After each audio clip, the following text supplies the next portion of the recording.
Go ahead. Here with us now, along with John Cohen, former counterterrorism coordinator at the Department of Homeland Security. Thanks to you both. And Pierre, let me go to you first.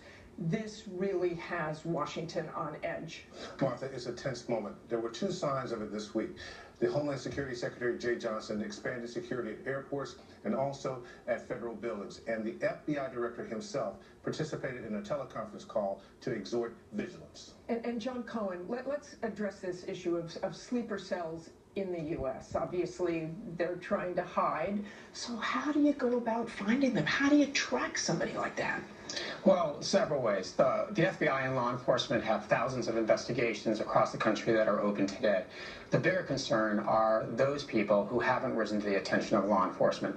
They've been discreet in their communications. They haven't been spending a lot of time training with recruiters or meeting with recruiters. That's where the difficulty lies, and that's where strategies that involve working with local communities together so that we can identify people who are exhibiting the warning signs and take steps to deal with those people. That's important. So federal agencies dealing with local communities, this doesn't seem like an especially good time for that to happen, is it? No, I mean, I'm hearing from police officials around the country the relationship with the federal government is unusually strained at this point in time. However, the FBI is working closely. They're sharing more information than ever with local authorities. They're providing more training than ever with local authorities. They're working to ensure local jurisdictions are ready to deal with active shooter situations. We'll just have to keep working on it. And Pierre, I was struck this week by the issues in the D.C. Metro, the subway here. We weren't ready for that. A woman died in that subway because it filled with smoke.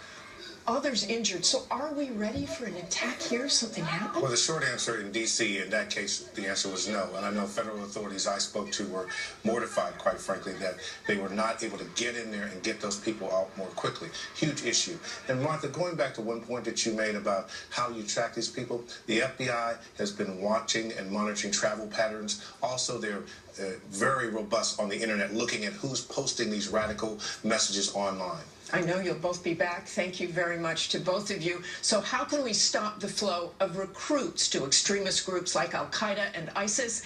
This week, President Obama said Europe must do more to assimilate Muslims into mainstream society, something he says is happening here in the U.S.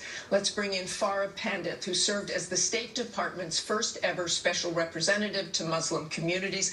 Thanks for being here. I want to start with a few statistics. 1.6 billion Muslims, a quarter of the planet, 62% are under the age of 30, 2.75 million live in the U.S. This is the pool from which they recruit, especially those young people. Absolutely, but it's not just here in the United States or in Europe, it's all around the world. That's a central point. They're looking at communities of young Muslims that have grown up in a post-9/11 world who are experiencing something very particular to this generation. And we need to understand that. Ideas don't have borders. It's all around the world, and these are digital natives, so they are connected to each other. But here's the deal.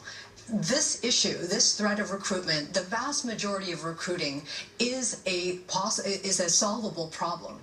It is possible to stem the vast majority of recruitment. Give me some very practical things that we could do that we are not doing. Sure. Well, first of all, we have to understand that we need to be as serious about stopping the ideology of the extremists as we are about fighting terrorists. And that means going back to the local level, understanding what's taking place outside of government and upscaling the ideas that we hear on the ground with monies that do not come from government but come from philanthropists, that come from the private sector, they come from foundations. We need to be looking at the ideas that we are hearing will work. The second alternatives to what they're hearing from these Al-Qaeda and ISIS. Martha, we are very comfortable with this issue of how to build preventative medicine techniques. And we can do the similar thing here in this particular space. We need to prevent by a whole of community going after this problem. Great ideas. Thank you so much for being with us here this morning. Up next, Mike Huckabee, why he's taking on Beyonce and Jay-Z, and will he jump into the 2016 race? Our exclusive interview